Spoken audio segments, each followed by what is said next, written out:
Hi, and welcome to the explanation for the all-seeing eye, which is my favorite method for secretly obtaining information.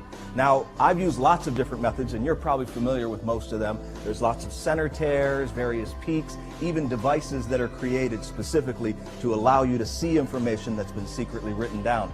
But if you want a very direct way to get information from somebody, right in the middle of the effect, and also be able to see absolutely anything that they write or draw, then you can't do much better than the all-seeing eye. Your spectator can literally write or draw anything that they want to. You're using just some very simple, innocent objects, just some cards and some pens, and your preparation can be done on a moment's notice. That means you don't have to carry anything special with you. You can often just find the things that you need wherever you are. So it's virtually impromptu to do this. Once you understand how it works, you'll be ready to do it with things that you have around your own house. Now, all of the actions that we're going to do also make sense, and that's kind of difficult to do when you have center tears and peaks. In this case, all of the actions are justified, including having the spectator write information down. It's all justified by the presentation. And when you're done with it, there will be no clue as to how it's done, and everything that you used, as far as the spectator knows, will be left with them. They can examine absolutely all of it. Oh, the other thing, you're instantly reset. That means that if somebody says, "Can you show it to me?" you'll be ready to do it right again. Or if you do walk-around magic, you can use this from table to table. You can use it over and over again. Now, of course, I highly recommend you don't repeat it immediately for the same person, but it is possible. If you're in the right situation and you do it for somebody and they're impressed, you could show it to them again. You have to be a little careful why, and you'll see why I kind of tell you don't do it immediately again, because it does involve some mechanical switching. Well, let's get into it. First of all, the simple preparation. You're going to need a couple of pens. It's best to do with 2 pens so you don't have to go back and forth with the spectator. It's possible to do it with just 1. You'll also need something to write on. Now, I'm using blank business card stock. Best thing, obviously, is to use your own business cards that are printed on only one side. So if you already have blank back business cards, definitely use those. If you don't, pick up some blank business card stock. If you don't have that, you can cut out some index cards about the right size, or use pieces of paper. Even Post-it notes will work for this. Now, you have to be a little careful when you're using pieces of paper, because you don't want any light behind you that will show through to the other side. So you have to use something that's pretty substantial. Also, with the pens, don't use something like a Sharpie marker, because you don't want the information to bleed through the card. You want to make sure that it can only be seen from one side. Your preparation is this. You have to draw an eye, and you have to draw an eye that you can duplicate again during the effect. So the eye that I draw, very simple to do. You just make 2 arcs like that, the top and the bottom of the eye, and you draw a circle, and then another circle in the center. And now you're going to draw lashes. You're going to start at one end, at the top and the bottom, like that, and that is it. So this is your all-seeing eye. You're going to draw the same eye during performance. So when you draw this one, you want to hold it just the way that you would hold it when you do it in performance, which is exactly the way that I'm showing it to you, so that all of those arcs will be made exactly the same way. It doesn't have to be perfect, but the more times you draw this, the closer it's going to be, because what you've done here is you've created a duplicate. So after you draw that, and this is all done before you perform it, you fold that card in half, you fold that card in half again, you fold it in half once more. So 3 times to get it to this size. Now, it's not absolutely necessary, but I also recommend that you rubber band your cards. And the reason for that is because you can take your duplicate that's been prepared and you can slip it underneath the rubber band, and that will keep the whole thing together. So if you carry this around in your pocket, you don't have to worry about losing that duplicate, and when you bring this all out, it'll automatically be fed into your hand from underneath.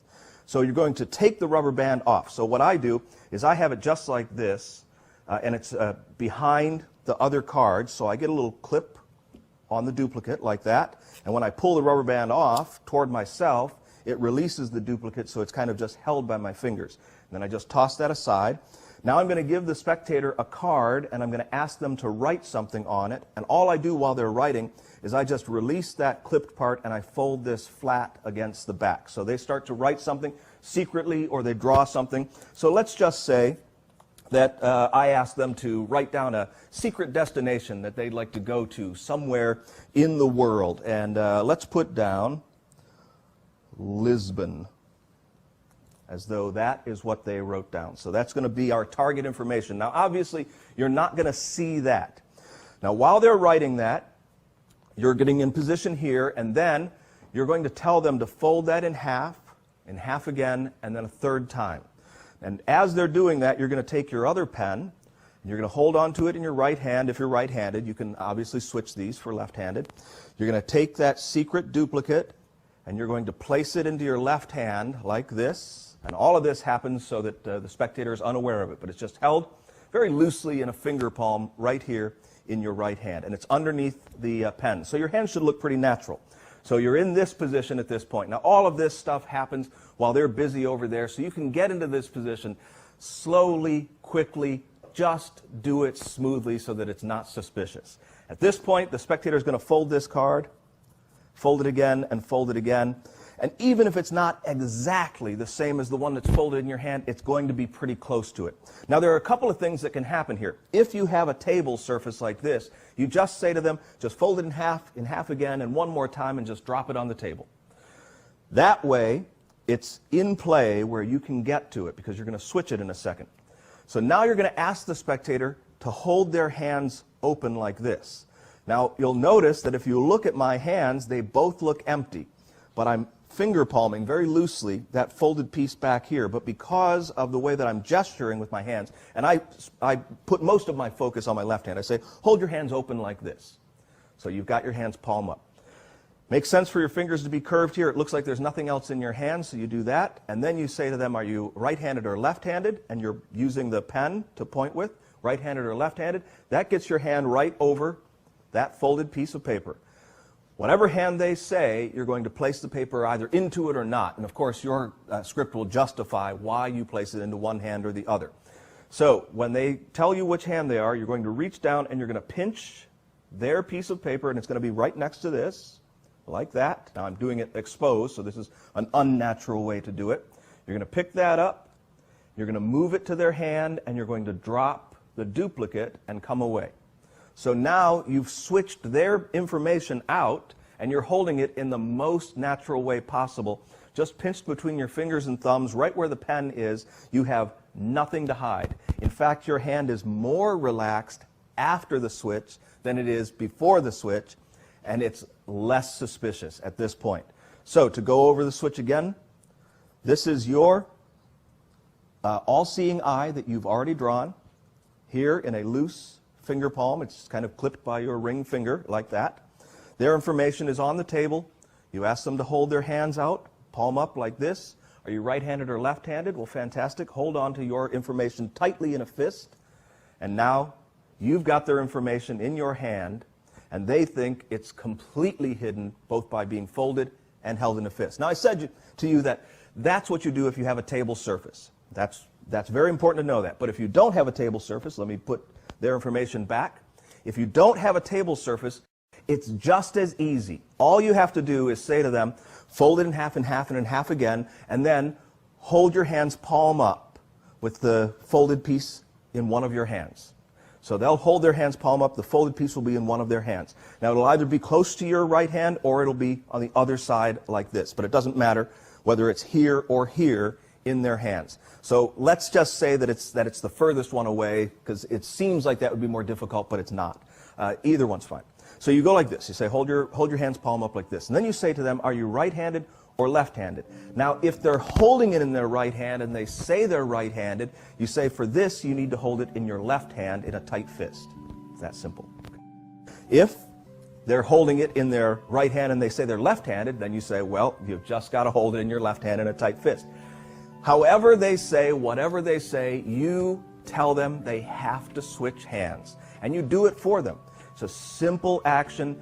Don't be worried about it. No one is suspecting a thing. And remember, after you do that and say a tight fist, You've got the information, but your hands look like they're completely empty except for the pen.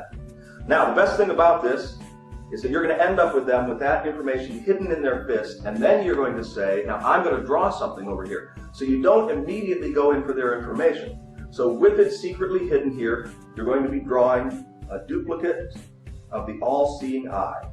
Now when you draw this, you want to make it as close to what you did before. It doesn't have to be perfect.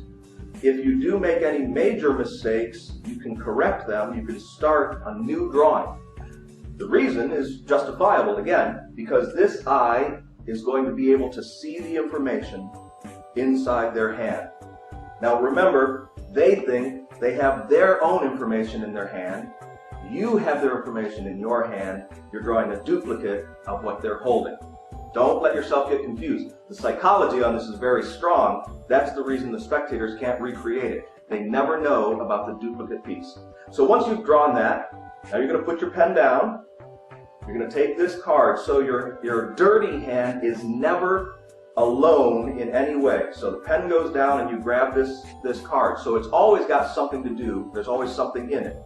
And then you're going to start folding this up as you explain that this is the all-seeing eye, and the all-seeing eye is going to let me see what's written on your card in your hand. So as you do the last fold, all you're doing is both of your hands are together. As you do the last fold of this card, which is the all-seeing eye, you switch it for their information like that. And you can now gesture with your hands. So all you're doing, as you fold that last piece in half, you're going to be switching it for the information. So your left hand is going to come in, it's going to squeeze that down and grab the other one as you finish the fold. It's a very easy operation to do, and as soon as you do that, you can gesture with your hand and say, this is going to see that information in your hand. Simple, simple switch. So now you're going to take it back in your right hand, and your left hand is going to clean up everything from the table. So the cards, the pens, the rubber band, and the new duplicate that you've drawn. Because remember, you now have another all-seeing eye. That's your instant reset. You put all of that stuff away in your pocket, and you are ready to go again with a new duplicate. All right, situation check in case you've lost track. There's an all-seeing eye that's going south in your pocket. They have an all-seeing eye in their hand. You have their information held in your hand with nothing else around. They believe that this is the drawing that you just did. They believe they're holding their information. So you have one last very, very fun thing to do. And that is say, I'm going to put this, oh, I'm sorry, I forgot. I have to charge up the all-seeing eye by holding it to my third eye. Yep, I'm just looking at what they wrote or drew. You don't have to look away at all. This is the easiest peek because it's not even a peek. Don't be shy about it. Just say, I'm going to put that, oh, wait a second, before I put it into your hand, I have to charge it up by holding it against my third eye. You have all the opportunity to see everything here. So this is one of the safest peeks because if their writing's bad, if it's difficult to decipher whatever it is, if it's a long phrase, you've got all the time in the world because they think you're just looking at an all-seeing eye that you just drew, putting it against your head, and then refolding it. Now you ask them to open their hand, and as soon as you drop this in, they grab onto both. You then say, put your other hand over and shake them so they mix around. The mixing is justified because you say the all-seeing eye is going to peek into the folds and tell me things about what you wrote. Now what's actually doing is they're mixing it so they lose track of which one is which. Now you can build it up, you can reveal their information any way that you want to because you've got the world's easiest peek and everything is clean in their hands because when they open this up, they will see the information that they wrote. They will see the eye that you drew, apparently, during the performance. They're left with all of that. There's nothing dirty about it. Everything is innocent. And you have got a killer way to find out any information you want to know. So if you've enjoyed the all-seeing eye, and I know that you have, you've got to go out and try it because you're going to absolutely love it. I want you to come back here and post a review so that other people can know how great this is. Believe it or not, I read every single review, so I'll be looking